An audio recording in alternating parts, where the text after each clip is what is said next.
বিসমিল্লাহির রহমানির রহিম। আমি রোজি কিচেন থেকে বলছি। আসসালামু আলাইকুম। আজকে আমি আপনাদের ডিম, ময়দা, বেকিং পাউডার ছাড়া ঘরে থাকা বিস্কিট দিয়ে চকলেটি কেক বানিয়ে দেখাবো। তো প্রথমে আমি বিস্কিটগুলো নিয়ে টুকরো টুকরো করে নেব। টুকরো করে নিয়ে ঘরে থাকা যে কোনো বিস্কিট, এই যে প্যাকেট বিস্কিট হোক, কনফেকশনারি বিস্কিট, যে কোনো বিস্কিট দিয়ে এটা হবে।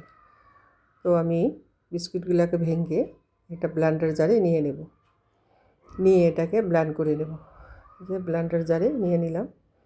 নিয়ে এটার সাথে আমি শুধু, এটা মিষ্টি বিস্কিটই ছিল, তবুও আমি 2-3 চামচ চিনি দিয়ে দিলাম। চিনি দিয়ে 2 চামচ চিনি দিয়ে এটাকে ব্লেন্ডার করে নেব। আর আমি 1.5 কাপের মতো দুধ গরম করেছি, ফুটানো গরম দুধ দিয়ে দেবো। 2 চামচ গুঁড়া দুধ দিলাম টেস্ট বাড়ানোর জন্য। আর চকলেটি আর 1 চামচ কোকো পাউডার দিয়ে দিলাম। দিয়ে এটাকে মিশিয়ে নেব। মিশিয়ে নিয়ে তারপরে এটার মধ্যে আমি গরম দুধ দিয়ে দেব।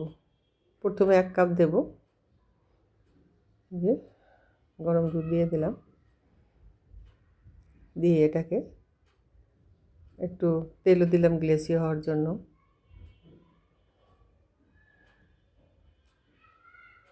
তারপরে তেল কিংবা আপনারা বাটার, যেটা যে কোনো একটাই দিতে পারবেন। আমার মনে হয় আরও দুধ লাগবে, আমি একটু দুধ দিয়ে দিলাম। দিয়ে এরকম কনসিস্টেন্সি থাকা অবস্থা রাখতে হবে। এই যে দেখেন। তারপরে আমি একটা মোল্ডের মধ্যে একটু তেল দিয়ে ময়দা ডাস্ট করে নিয়েছিলাম। তো ওইটার মধ্যে আমি একটু ডার্ক চকলেটও একটু গ্রেট করে নিয়েছিলাম, সেটাও দিয়ে দিলাম। এটা আমি চকলেট খুব পছন্দ করি। চকলেটি আনার জন্য, মানে কেকটা আরও চকলেটি লাগবে, এই জন্য চকলেট দিয়ে নিলাম। তারপরে আমি এটাকে মোল্ডে ঢেলে বেক করতে দিয়ে দেবো। মোল্ডে ঢেলে এটাকে ট্যাপ করে নিয়ে আমি এটাকে আরও মজা করার জন্য কয়েকটা ওয়ালনাট দিয়ে দেবো উপরে, যেটাকে আরও বাদামের একটা স্বাদ পাওয়া যাবে। চকলেটের প্রত্যেকটা বাইটের মধ্যে চকলেটই থাকবে, ভিতরে চকলেটের টুকরা দিয়ে আমি আপনাকে বেক করে দেখাবো। এই যে বেক করে আনলাম। এখন আপনাদেরকে আমি কেটে পরিবেশন করে দেখাবো কতটা সফট আর কতটা চকলেটি হয়েছে।